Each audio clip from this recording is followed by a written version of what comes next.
And the country with the highest number of honour killings at the moment is Jordan, which is a fairly secular Muslim state. It's conservative with a small c, but it is quite a secular country. And as I say, there is nothing, not a thing about honour killings that bears any relation to Islam at all. I also looked at the whole question of forced marriages. Just about 3-4 years ago, the British government was trying to make a very big thing about forced marriages. And it is an issue. You know, we'd be burying our heads in the sand if we said that it wasn't.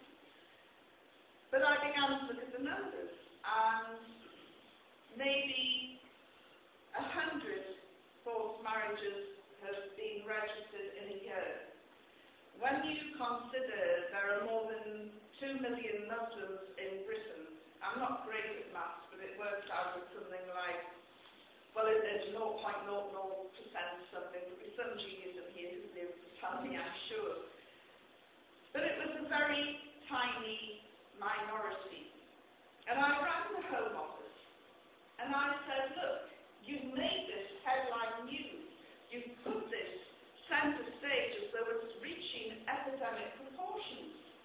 When in fact, if you compare the statistics, probably more people die slipping in the bath than they do, than there are forced marriages, and yet that isn't going to be an election issue. It's not going to be front page news.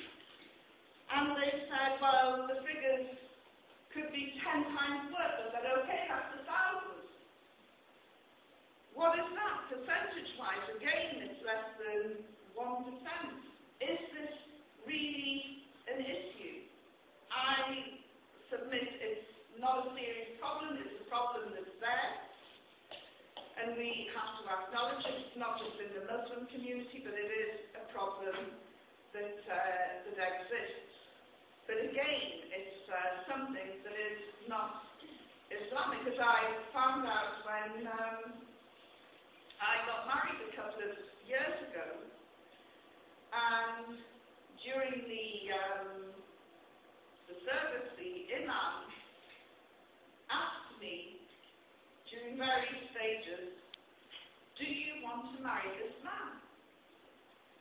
The third time he asked me, I thought, if he asked me this question again, I'm going to say, why? What have you heard? How many times is he going to ask me, do you want to marry this man?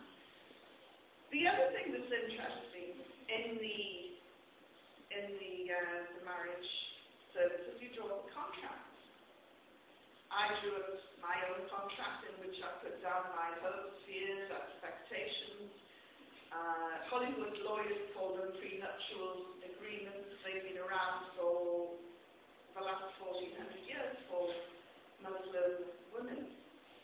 Furthermore, if you want to retain your identity and keep your name, you can. You're not obliged to take on the man's family name.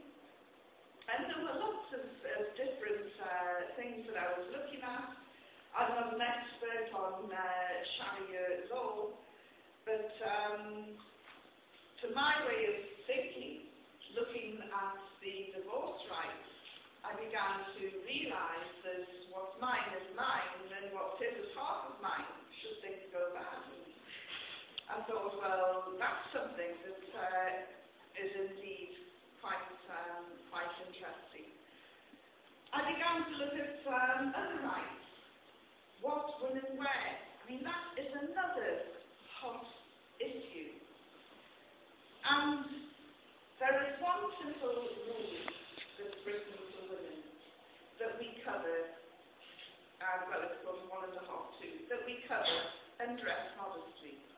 That's all. That's all we have to do. The rules I discovered for men are quite different. In fact, there are so many that I couldn't even begin to list them all.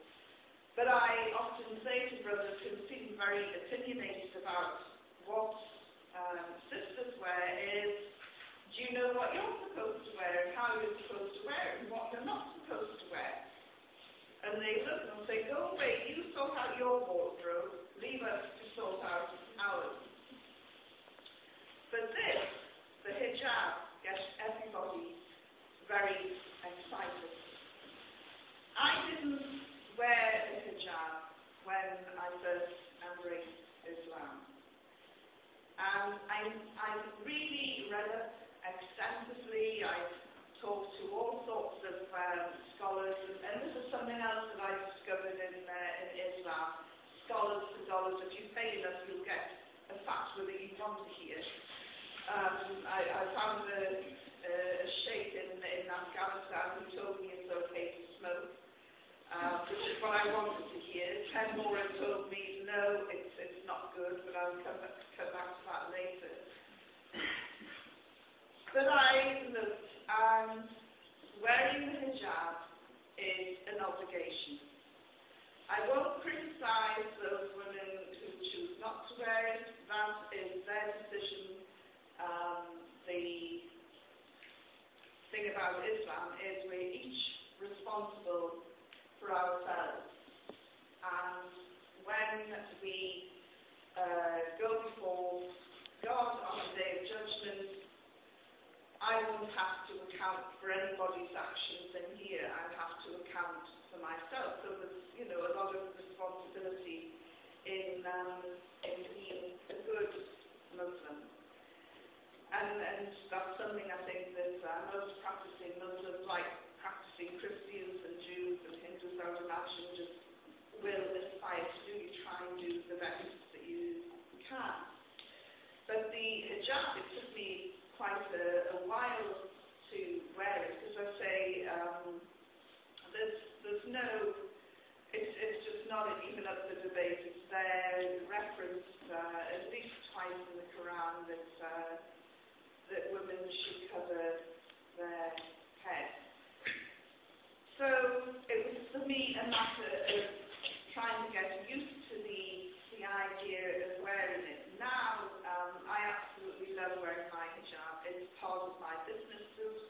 When I go out anywhere, it tells the world, she's a Muslim, don't hit on her, don't give her alcohol, don't offer her a bag of pork scratching. Just treat her generally with respect. And the other thing that I've discovered by putting on the hijab is I've suddenly got a space around me that I never had before. And my old colleagues from Fleet Street, they've discovered this space as well without me having to say anything. I remember going into the Sunday Express newsroom after I started wearing the hijab, and various colleagues would come running up, and then you could virtually see them putting on the brakes before they got really close up to me. And suddenly, they would stop and talk to me. And they were talking to me quite differently, actually in a more respectful manner. Nobody sort of punched me on the shoulder and told me a dirty joke. I don't know when the last time I heard a dirty joke, and they're not that funny anyway. But there is this new sort of regard for me, and I find it very liberating, being judged on my mind and the content of what I say, rather than the length of my skirt and the size of my bust.